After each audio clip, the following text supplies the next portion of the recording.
It wasn't easy. It was a long and grueling journey. But I knew I had to do it. I had to take control of my health, my body, my life. But I pushed through. I knew that every step, every lift, every rep was bringing me closer to my goals. And now, looking back at where I started, I can see how far I've come. I've lost 50 pounds, but gained so much more. Confidence, strength, resilience. So if you're out there struggling with your own weight loss journey, know that you're not alone. Know that it's possible. It won't be easy, but it will be worth it. Because at the end of the day, it's not just about losing weight. It's about gaining control, gaining confidence, and gaining a better life. In 2021, I was diagnosed with 2 autoimmune kidney diseases. To prevent my body from killing itself, I was put on heavy doses of prednisone for 7 months. However, the prednisone had a side effect of causing me to gain 80 pounds over the next year, despite any efforts I made to combat the weight gain. About 15 pounds of this weight gain was due to muscle from weightlifting and having to carry my body on a daily basis. Some was water weight, but the remaining was permanent fat that doctors told me I would have to work off just like any other fat loss journey. I was confident that as soon as my body would allow me to, the weight would start to come off if I did the right things. Therefore, I documented my fitness journey to hopefully inspire and assist others who feel stuck in their own fitness journeys, no matter how much they want to shed the weight. This was actually not my first weight loss endeavor. When I was in high school, I actually lost 50 pounds in just 2 months, which caused me to lose a lot of muscle, become frail, and develop an unhealthy relationship with food. I basically just starved myself in order to lose the weight, and it showed. Other times, I've also lost weight in stretches only to gain it back quickly. This time, because I knew the magnitude of weight that I'd have to lose, I wanted to do it the right way. I aimed to maintain my newfound muscle and strength while steadily and sustainably losing weight in a systematic manner. I set out to build a new lifestyle around this weight loss journey, and I believe I succeeded. In this video, I'll share with you my experiences with my weight loss journey in Plateaus, how I made this one sustainable, and my top tips for those who want to go on their own fitness journeys. As soon as I was cleared to fully exert myself last June with no restrictions, I enrolled at the gym at around 285 pounds, which was my peak. My joints would be put under too much strain if I immediately started doing things like running or playing basketball. So my main forms of cardio were long walks and workouts on my stationary bike. I focused the first 2 months on lifting, as now I had all this mass to push weight that I never had before. In doing so, I was able to get my body in the routine of lifting again without straining my ankles and knees, all while continuing to burn the calories I needed to start shedding the weight. For 3 months, I went to the gym 6 days a week for 1 to 2 hours a day. I carefully monitored my diet, but saw little change on the scale. In fact, I gained between 5 and 10 pounds during that time. However, due to the medication I had taken the previous year,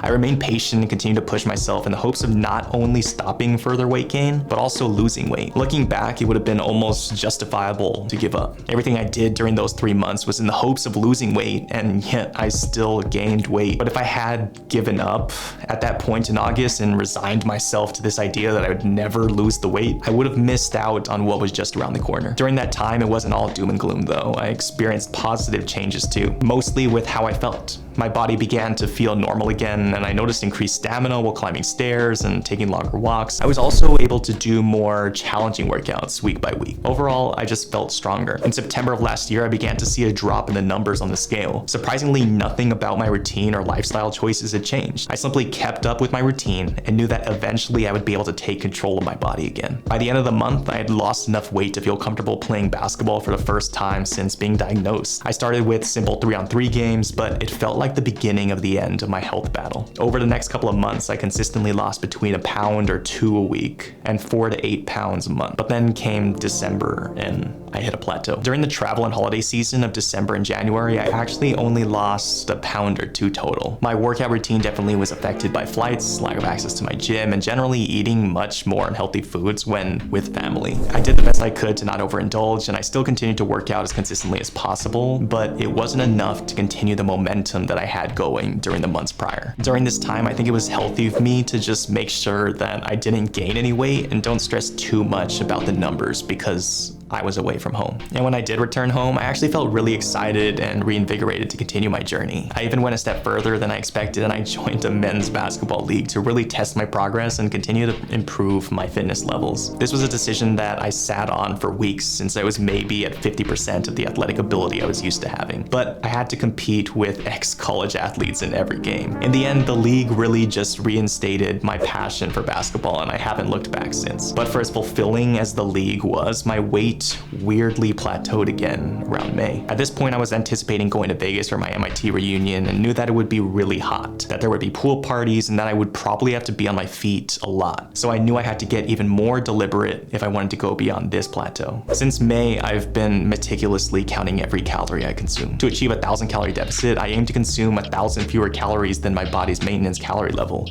which results in a target calorie count of typically 2,300 to 2,800 calories, depending on my activity level and weight. To account for the overinflated workout numbers on my Apple Watch, I never exceeded 2,800 calories even on days when I played basketball for 2 hours. And my watch claimed at those times that I burned an extra 2,000 calories. I haven't had a cheat day to this day, but it doesn't mean that I eat perfectly every day either. On days when I know I'll be eating out, I make sure to play basketball for a couple of hours or do a more intense workout to have a calorie buffer for that meal. Since I enjoy playing basketball on weekend mornings anyway, it has not been an extra burden for me. If my schedule didn't allow me to play basketball or exercise, I'd probably make my other meals healthier and less caloric to accommodate the anticipated calories from dinner that day. Looking back, there were 4 main tips that I'd give someone trying to go on a major fitness journey like I have. Burning calories isn't too difficult in the grand scheme of things because everything burns calories, like even walking does. So really, I would encourage someone to find a physical activity that they enjoy and that they can do consistently. Whether it's brisk walking while listening to podcasts or yoga in the mornings or playing basketball. Find an activity that you can look forward to that keeps your heart rate up. Combine this tip with the next one and you'll surely burn extra calories every day. Personally, I enjoy weightlifting, but I know not everyone shares that opinion. However, incorporating just 2 to 3 days weightlifting into your weekly routine will help you maintain your muscle mass during your weight loss journey. Muscle is denser than fat and burns more calories than fat when idle. On top of this, it can help you look better as your body fat decreases. When it comes to weight loss, your diet is one of the main factors that you can control besides exercise. To improve your diet, start by becoming more aware of which foods are better for you. You can either cook at home or use a meal prep service to regularly consume these healthier options. And in my experience, small substitutes in the direction of more natural and whole foods can make a big difference. For example, try using avocado oil instead of generic cooking spray, or choosing items with natural sugars instead of high fructose corn syrup. To maintain the consistency, try not to eat out often since restaurants tend to prioritize taste over health. Lastly, if you've been avoiding it, try calorie counting. In the beginning, it will give you a baseline and a better understanding of the amount of calories you consume on a daily basis. I know most people underestimate the amount of calories they consume, so I highly encourage you to just get a cheap $10 food scale and measure how much you're putting into your body. With enough repetition, you'll know how much food you should be eating for each meal and approximately how many calories the food you eat does contain. And trust me, the extra minute or 2 added to your day to count calories will be worth it. If you're curious about the app I use